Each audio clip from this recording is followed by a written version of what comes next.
E aí galera, tudo azul, tudo beleza? Só pra vocês então, porque pra Jó o negócio continua complicado.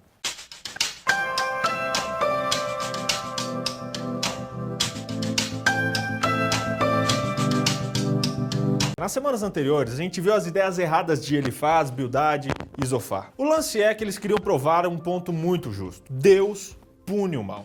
Acontece que o argumento deles não se aplicava à situação de Jó, coitado. E se eu disser que ele não era tão inocente assim? Calma, gente, eu vou explicar. Ele era inocente no sentido da culpa, porque ele não tinha feito nada errado para merecer aquilo. Mas se por um lado isso facilitava a condição de Jó, uma vez que ele tinha a consciência limpa, isso deixava ele meio preocupado por outro. Afinal de contas, por que ele estava sofrendo tudo aquilo? Por que ele tinha o coração moído pelas pedras e o corpo corroído pela doença? Por que 10 filhos de uma vez só? Por que nem as moscas o deixavam em paz? Por que todo consolo que chegava apenas piorava a situação? É por isso que o lamento dele no livro é tão verdadeiro, é tão real, é tão humano. Jó estava indignado, estava dolorido, estava confuso, estava angustiado. Nem me venha dizer que você sabe como é estar na pele de Jó. Aquilo tudo era muito pior do que o meu ou o seu pior dia. Era um combo de tristeza que provavelmente nós jamais entenderemos. Jó não era chorão, não era um pessimista, um reclamão, dramático por natureza. Era um ser humano comum, vivendo um pesadelo contínuo. E o pior é que Jó estava tão machucado que nem se beliscar para ver se ele estava sonhando ele podia. E você aí, choramingando por causa do ex. Acontece que os amigos de Jó estavam enganados. Jó não estava sofrendo aquele monte de tragédias porque ele era infiel. Era justamente o contrário. Jó estava sofrendo exatamente porque ele era muito fiel. Isso é revelado aqui no comecinho do livro. Mas o pobre Jó não tinha nem o seu livro escrito ainda para dar explicações. Mas aí você pergunta, se todos pecaram e carecem da glória de Deus, como está escrito aqui embaixo, quem de fato é inocente? Migão, tenha certeza de uma coisa, o pecado infectou todos nós. E como o salário do pecado é a morte, todos nós deveríamos morrer. Mas aí surgiu o plano da redenção, o sacrifício de Jesus, e o resto você já sabe. Mas mesmo depois do sacrifício de Jesus, nós continuamos sendo culpados. De inocente, a gente só tem a cara mesmo. Em Jó, no capítulo 15, verso 14 a 16, ele faz, sim, de novo ele fala algo interessante e verdadeiro pra caramba. Ele diz assim, olha, o que é o homem para que seja puro? E o que nasce da mulher para que fique justo?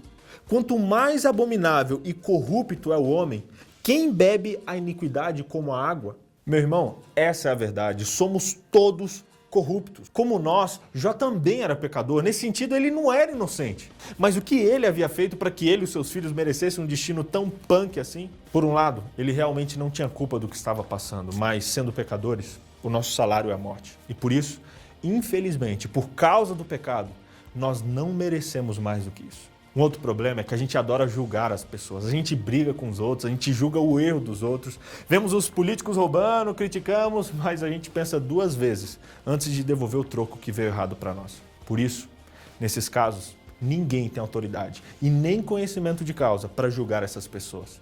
Estaríamos apenas repetindo os erros dos amigos de Jó. E por isso, minha gente, bondade não apaga a maldade. Fidelidade não garante tranquilidade, fé não evita problemas, na verdade, ocorre o contrário. Mas não viva afobado, antecipando as dores, ansioso e angustiado pelo amanhã. Em Mateus 6,34, Jesus, no Sermão do Monte, ele dá a deixa.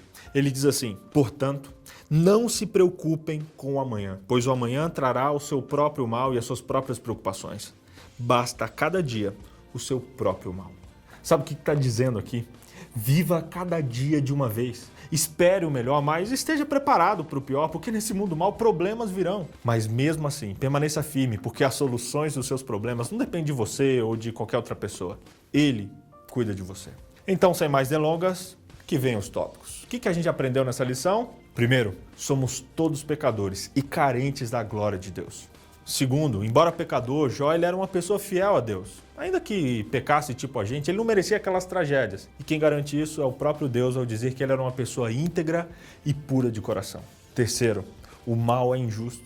Pois é, o mal, isso aí afeta a gente, porque ele é injusto mesmo. Afinal, ele é mal, né?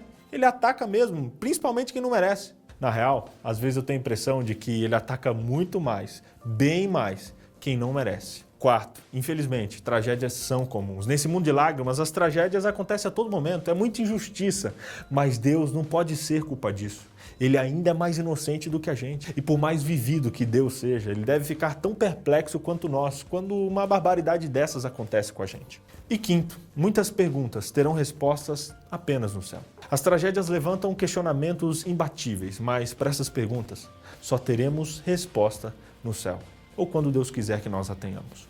Por enquanto, nos basta ter fé. Sexto, viva sempre preparado para dias maus. Mas isso não significa que você tem que ficar antecipando ali os problemas. Ansiedade é tipo uma contagem regressiva enorme. Quando chega no final, é resetada só para começar o desespero de novo. Nessa vida, nem tudo será respondido, nem tudo vai fazer sentido, nem todo joelho dobrado vai dobrar o desígnio de Deus, nem sempre será tranquilo ou favorável. Mas nesses momentos, a gente precisa buscar forças em Deus, forças para aguentar firme, aguentar um pouquinho mais uma milha, para enxergar mais longe. Afinal, como diz aqui em Hebreus 11, verso 1, fé é a certeza das coisas que se esperam e a convicção de fatos que não se veem. Fé é esperar Deus agir só num possível futuro, mas saber que desde agora, desde já, now, Ele já tem sido bom. Até porque Ele é bom sempre. Ainda que meu senso de justiça queira respostas assim, imediatas, eu preciso entender que Deus pode até demorar, mas Ele nunca se atrasa. Bem, minha gente, por hoje é só. Semana que vem a gente segue nosso estudo, combinado? Fique ligado, dê o seu like, deixe o seu comentário e compartilhe o seu vídeo com seus amigos aí, beleza? A gente se vê semana que vem. Um abraço! Vocês estão aí ainda? Tudo isso é saudade já? Gente, calma, semana que vem eu prometo que tem mais. Vocês não serão injustiçados, hein? Segura aí, até semana que vem. Tchau! Tchau!